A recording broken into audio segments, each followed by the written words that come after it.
কাঁচা পাকা আম বাড়িতে ছিল ফ্রিজে, তো এটাকে আজকে এভাবে কিভাবে কি করেছি সেটা যদি এটা ভালো হয় তবে অবশ্যই সবার সাথে শেয়ার করব। তবে আমসত্ত্ব, কাঁচা আমের আমসত্ত্ব, কাঁচা দেখতে লাগছে না কারণ কাঁচা পাকা মেশানো ছিল তাই।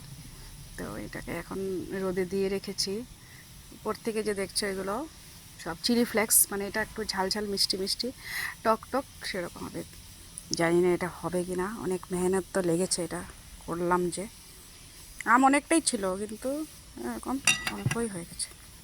ভালো রোদ না পেলে তো এখন এটা হবে না, আজকে রোদও নেই ভালো ওরকম। দেখা যাক, এটা ঢেকে রাখি। পিঁপড়ে তো এখন থেকে ওঠা শুরু হয়ে গেছে, অশান্তি এগুলো করে রাখা অশান্তি। একটু এটা দিয়ে ঢেকে রেখে দিই, সেই জন্য ডাইরেক্ট সানলাইটটা পেলে ভালো ছিল, কিন্তু পোকা টোকা পড়বে তাই। ধনে পাতা উঠেছে এখানে, এই আর আজকে এই ফুল অনেক ফুটেছে, নীলকণ্ঠ অনেক ফুটেছে।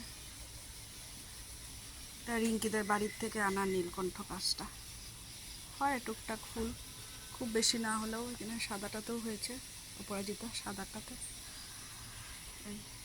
ভালো লাগে গাছের ফুল, কম হোক বেশি হোক ভালো লাগে, দেখতে তো ভালো লাগে তাই না।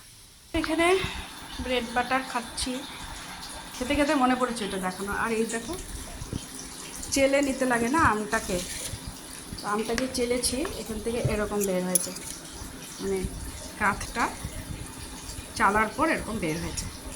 কারণ ওখানে তো আমসত্ত্ব বানাতে তো টুকরো টুকরো থাকা কিছু দিতে পারবো না, তো এটা চালার পর এটাও যা টেস্ট, একদম জেলির মতো খেতে। এটা এখন ব্রেডটা দিয়ে, এই ব্রেডটা দিয়ে এখন এটা খাবো, দারুণ কম্বিনেশন লাগবে। এটাও কিন্তু ভীষণ টেস্ট, টক টক ঝাল ঝাল মিষ্টি মিষ্টি।